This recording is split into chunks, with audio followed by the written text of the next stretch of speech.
Today, I'm going to talk about a kind of a medley or myriad of different health issues and kind of what causes them and things that you can do about them. Um, so I'm not going to be talking about one specific health issue particularly and focusing on it like I usually do. So here we go. The first one I wanted to discuss is fibromyalgia. Now, I know some people, I have some family members that actually have fibromyalgia. And one thing to note that causes fibromyalgia is it has to do with emotionally being out of it. And you basically, your emotions are all over the place and you just are so out of it that you can't even deal with them anymore, or you've chosen not to. And you've got so much chaos that you've given up. That's what causes it emotionally. Now, I've mentioned this before, but every illness has an emotional basis to it. Now, Louise Hay, she is one of the four founders of the belief that there's an emotional component to every illness. Now, there have been some scientific studies done on these things, and they have found that there's actual evidence showing that we store different emotions in different areas of our body. Now, as those emotions build up, it actually creates an imbalance. Now, your doctor treats you like you're just a body, and I keep mentioning this as well. And they don't talk about the fact that your emotions actually have an effect on your actual health, and that your mind and your diet have an effect. And so when you go in to talk to the doctor, for instance, about fibromyalgia, they're not going to ask you, what are you eating? Or what kind of things are you taking that might be causing this? Or is there a supplement you're taking that might be causing this? You know, they don't discuss that. Now, one thing with fibromyalgia is it is a deficiency in magnesium. And magnesium, what it does is it causes your body to relax. Another thing that magnesium does is it helps the brain actually stop anxiety and stress levels go down drastically. Now, the person with fibromyalgia feels pain everywhere because of the lack of several things. The magnesium, and I've always recommended that a person start taking magnesium chelate, which means it's bound to amino acids, and start with a half dose. Do that for 4 or 5 days, and then work your way up to a full dose if you're just starting out, never done this before. And then from there, work your way to doing up to 800 milligrams if you can for an adult.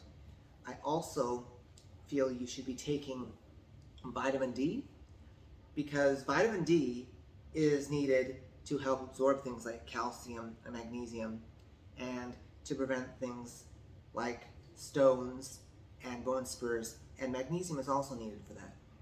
Now, if you're deficient in vitamin D, you can get things like joint pain, knee pain, back pain, hip pain that will die down drastically once you start taking the vitamin D and get rid of that deficiency. Back to the emotional component of fibromyalgia, I also want to bring up that it has to do with a cop-out from dealing with your emotions to the point where you it's kind of like you've given up on life. And a lot of people, it's not because they're, let's say, stupid or trying to do this to spite themselves. It's a lot of times we just do not know how to deal with emotions. We're not trained to in society. Unless you study this on your own and learned outside of what society is teaching, you usually don't know much about how to handle emotions and things like that.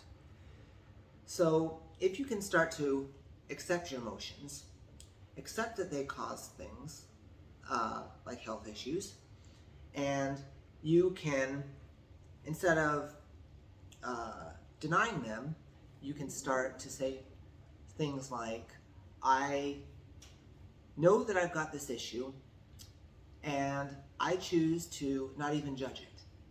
If I feel like crap or like shit, or I feel just so downright negative, what I'm gonna do is I am going to relax, and I am going to just let it be. So that is the first step into helping yourself heal. Now, Louise Hay, she wrote the best-selling book that is still on the bestsellers list 40 years after it first was published, and years after Louise Hay has since passed on, and it's called You Can Heal Your Life. Now, in that, she talks about emotions and how they affect us and what we can do about them. But she also takes all these different illnesses and health conditions in the back.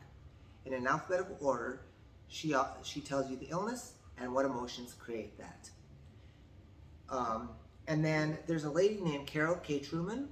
She expanded on that, and she came out with a book, Feelings Buried Alive Never Die. And the title kind of explains it. If you try to suppress your emotions, you try to ignore them, you try not to even let them be expressed in any way, you cannot do that. Your body will eventually manifest in some issue, and you will end up having emotional outbursts when you don't expect it. You will have things like anxiety, depression, anger, and things like that.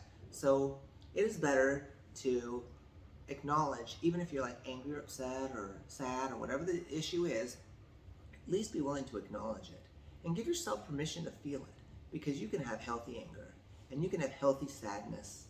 And when you do stuff like that, it's less likely to be buried down, ignored, suppressed, and treated like it's not supposed to even be there. Now, I want to also bring up low back pain, which is frequently caused by several things. And that is a deficiency in magnesium is one. Not drinking enough water, because a lot of people will get kidney pain from not drinking enough water, and it will manifest as back pain. And then vitamin D deficiency. The emotion that causes low back pain has to do with financial issues and financial worries. And when I meet people in public and I ask them, when they tell me they've got low back pain, if they've got financial worries, almost everyone says, yep, I've got that. I know it's a common thing for people to be concerned about money, but some people, they internalize it and take it on as a stressor more than others and focus on it a little more than others. If you can get yourself a little more relaxed and peaceful about money and finances and where you currently are, it can lessen your back pain, combined with taking nutrients that you may be lacking and deficient in.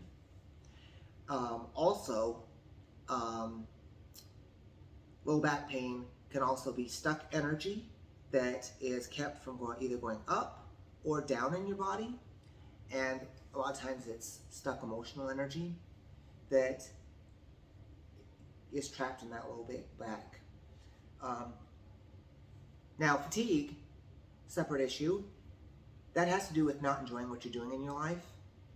When you're not enjoying your life, it's very hard for you to have the energy to want to do anything.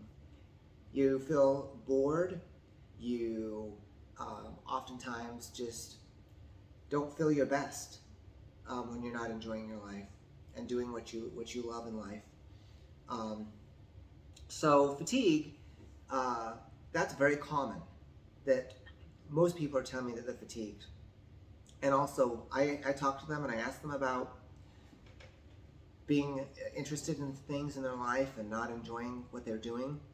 And frequently they tell me, oh, I'm working a job I don't like and I don't enjoy it, or I've got some obligation, or I'm not doing anything and I'm bored, so I'm not enjoying what I'm doing, and it's causing them fatigue. Transitioning to the next issue, allergies. this is also very common. Allergies have to do with the need for a liver cleanse. There are so many people that I hear that have allergies that it's just almost expected that most people have some form of allergies. With allergies, one herb that is very, very, very potent at getting rid of allergies is nettle leaf. Nettle leaf contains components that block histamine and break it up in the body. It's also high in nutrients such as silica and minerals that help build bone, help you have stronger teeth, nails, and hair. So it has dual action, and there's some reports that it could actually help some people lower their blood pressure naturally by taking nettle leaf. But allergies, definitely the need for a liver cleanse. And you can do some gentle things for your liver. One of the easiest things you can do is to go online and look up foot reflexology for liver. And while you're laying in bed, either in the morning when you wake up or at night, usually at night works for me, work on those points, and they may be extremely sensitive in the beginning. You don't need to be overly aggressive with it, but work on them for a few minutes and be consistent. Do this every night for a while, maybe a week or two, and notice that you start to feel much, much, much better.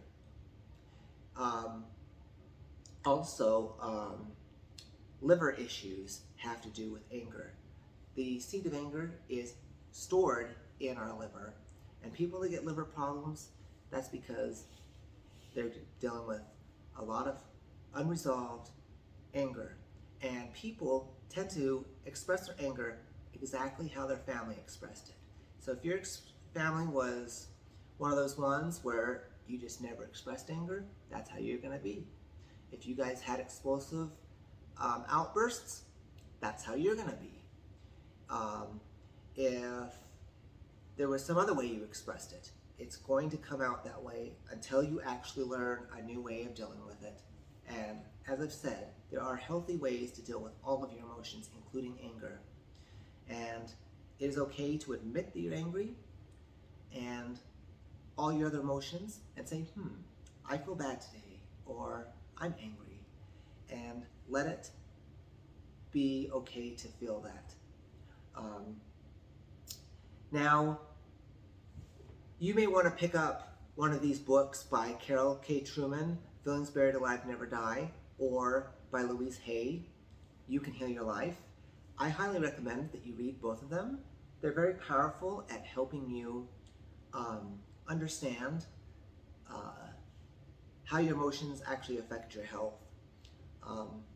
Because taking just a series of nutrients and supplements, that's all fine and it's great and stuff like that. There are several things to note. One is your body prefers to get your nutrients from food first. So knowing that, your diet and eating a varied diet with mixed fruits and vegetables and greens and high quality protein and good fats actually help your body get some of those nutrients. But there is also a truth that our soils are over depleted. They're not rotating the crops in a way that allows the soil to be replenished with nutrients. From the 40s and 50s, the nutrient content in fruits and vegetables has decreased drastically. And this causes us to need to supplement some of the things in our diet, because we're not going to eat all the food that will give us all the magnesium we need every single day of our life, or all the potassium, or all the zinc and vitamin D. And knowing that, there's something that I do recommend, and that is, if you ever buy a supplement, look for one that says whole food. I'm not talking about the store Whole Food or Whole Foods.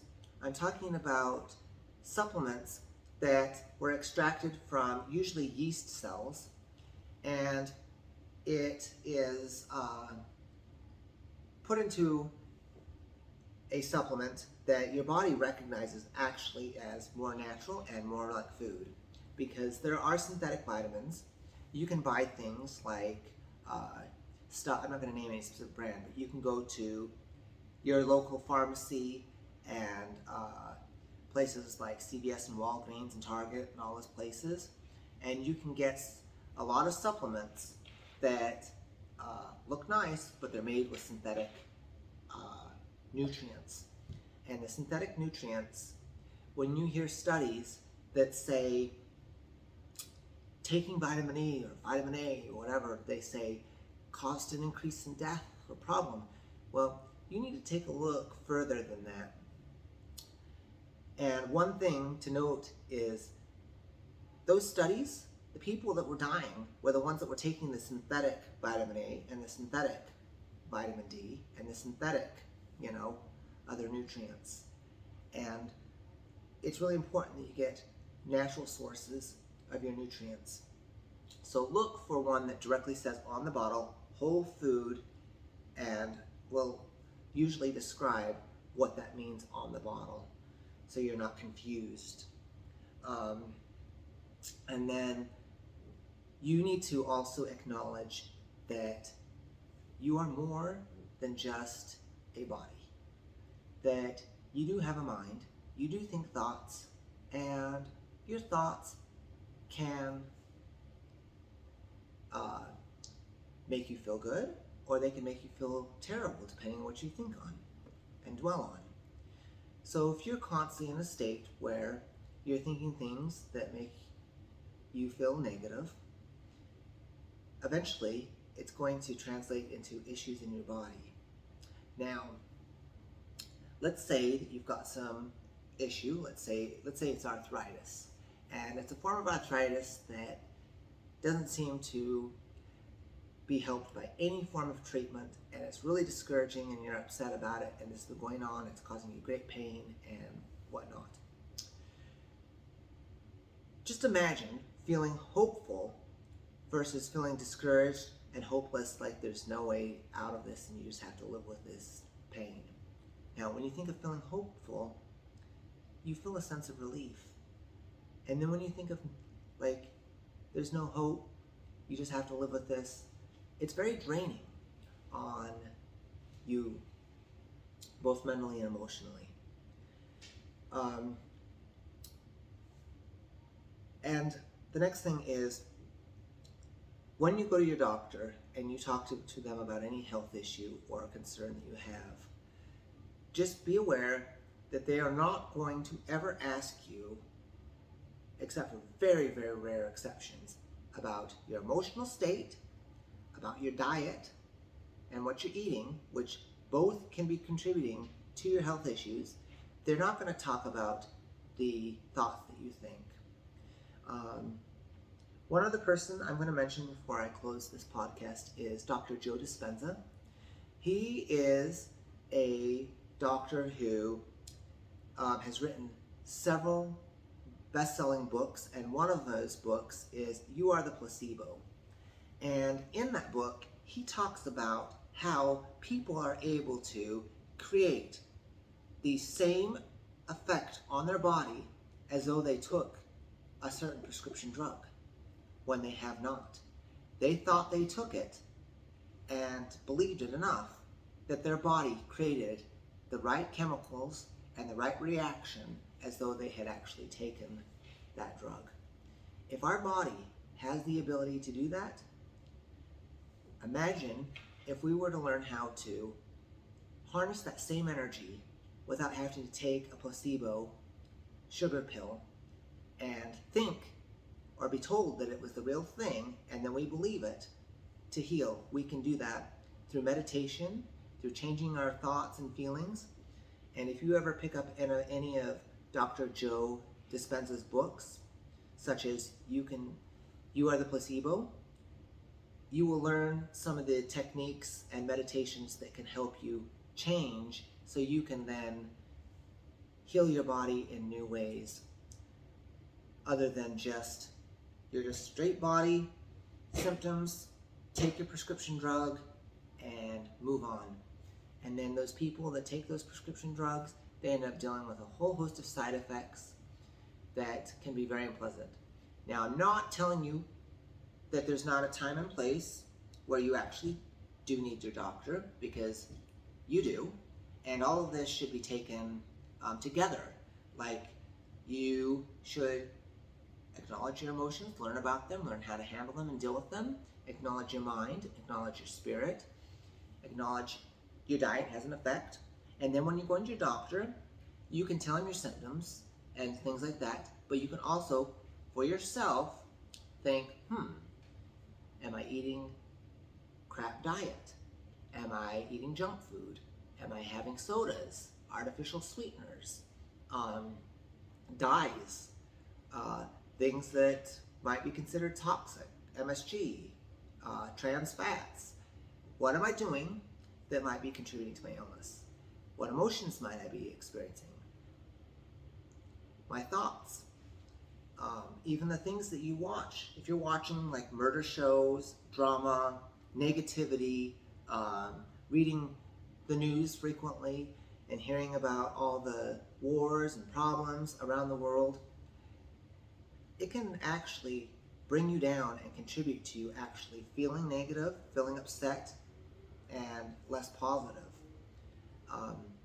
And one thing that they have done is they've found that they've taken people who they have brought their pH to neutral, which is 7.0, and they've had them watch TV or read the news for as little as 10 minutes, and they have found that they became acidic in that little amount of time. They've also done the same thing where a person watched a murder show or a crime show after becoming neutral in their pH, and which means they're no longer acidic. They will then become acidic again, showing that there is such a thing as acidic thinking and acidic things that you can visually and auditorily take in that affect your body as well as your diet. So take these things into account and acknowledge that you're more than just a body when you go to see your doctor.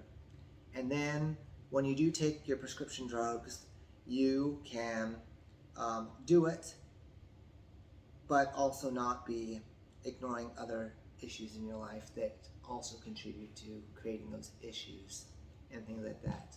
So this is a little bit of the advice that I give, and these are a few things that I wanted to just mention to you, because it's very important that we acknowledge that we're just more than just a body, and what our doctors act like is that that's all we are, and there's way more to us than that. And yes, there are nutrients you do need to take, as I've said, but it's best to get them from food, but our foods are frequently deficient in a lot of those nutrients compared to the 40s and 50s, and we're not eating them at enough quantity and consistency to get all the nutrients we need every single day of our life. Now, our body is designed that it can handle not getting them every single day of your life. I think it's meant to be that way because people, they never take a supplement in their life and they live to old age, and there are people that have very little health issues. And there's a truth to that. So keep these things in mind, and I'm going to elaborate more on this in future podcasts. Now, if you guys ever have any questions about any of the stuff that I'm discussing, feel free to leave a comment or throw me an email, which I'll leave in the description, at contact@august-moon.com, and you can learn or ask me any question you have about health, about nutritional supplements, about what I've discussed today, or in any of my other podcasts, and I would love to answer them. or even do a podcast discussing these issues. Also, you can go to my website, august-moon.com, and you can go and take a look there. I do have some health articles that talk about a lot of different health issues, and I try to keep that updated periodically with new content. And of course, I come out with a new episode of the August Moon Podcast every week. So look forward to that. And I am going to let you go, but I look forward to chatting with you in the next episode of the August Moon Podcast.